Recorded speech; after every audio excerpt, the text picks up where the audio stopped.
এটা আপনারা অবশ্যই বুঝতে পারতেছেন যে এটা তাদের সাধারণ কোনো ধান্দা না, এটা হচ্ছে তারা পুরো আলিয়া শিক্ষাকে উৎখাত করতে চাচ্ছে এবং ঢাকা আলিয়ার চিহ্ন তারা মুছে দিতে চাচ্ছে যারা দুর্বৃত্ত স্বৈরাচারী আছে।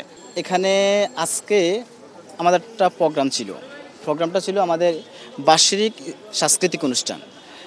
তো এই সাংস্কৃতিক অনুষ্ঠানে আমাদের ইনডোর এবং আউটডোর সব জায়গায় আমাদের কি পার্টিসিপেট ছিল। আমাদের মোটামুটি স্টুডেন্টরা এখানে কি পার্টিসিপেট করছে, আমাদের সব কিছু কমপ্লিট হয়ে গেছে। এখন শুধুমাত্র আমাদের পুরস্কার বিতরণী অনুষ্ঠান আজকে।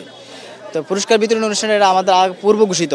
আর আমরা 2 দিন ধরে আউটডোর যে খেলাগুলো, গতকালকে আমাদের আউটডোর খেলাগুলো হয়েছে এবং আউটডোর খেলাগুলো হওয়ার কারণে আমরা ঢাকাতে তো অনেক পোলাপান সন্ধ্যা পরে যা গোসল করছে, করছে, একটু রেস্ট নিচ্ছে। রেস্টের পরে আমরা বললাম যে আমরা সকলে মাঠে আসো, আমরা কালকে যে সব প্রোগ্রাম আছে আমাদের, আজকে যে আমাদের এখানে আমাদের ইসলামিক আরবি বিশ্ববিদ্যালয় বিসি মহোদয় স্যার আসবে, এখানে আমাদের মাদ্রাসা বোর্ডের চেয়ারম্যান মহোদয় স্যার আসবেন, বদরুন্নেসা ইডেন মহিলা কলেজ সহ ঢাকা কলেজের বিভিন্ন প্রিন্সিপাল মহোদয় স্যাররা আসবেন।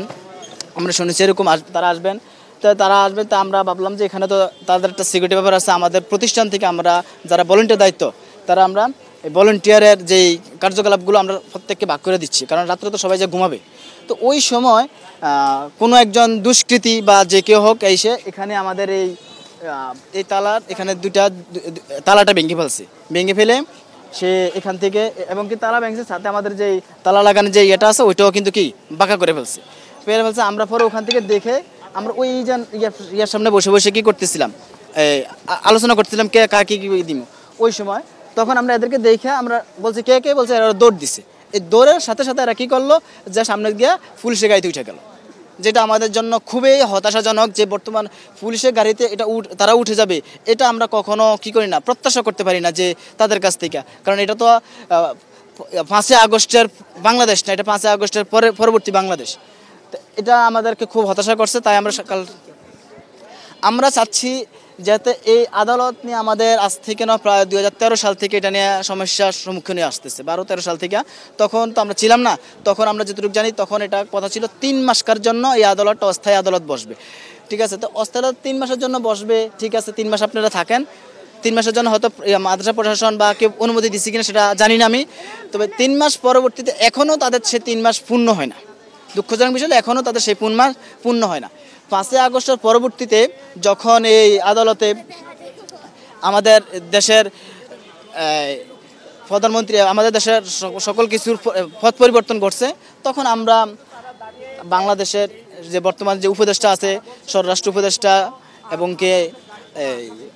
আইন উপদেষ্টা, শিক্ষা উপদেষ্টা, যাদের সাথে কথা বলা প্রয়োজন এই আদালত নিয়ে, অস্থায়ী আদালত নিয়ে, তাদের সাথে আমাদের কথা বলা হয়েছে। কারণ আমরা ইতিপূর্বে এখানে আমরা জানেন আমাদের যে খুনি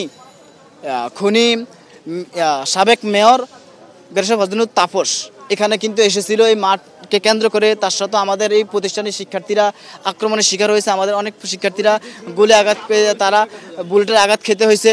ওই আন্দোলনে অনেক রক্তক্ষরণিত হয়েছে একমাত্র এই আদালতকে কেন্দ্র করে, এই মাঠকে কেন্দ্র করে। তখন থেকে আন্দোলন শুরু না, আগের থেকে আন্দোলন।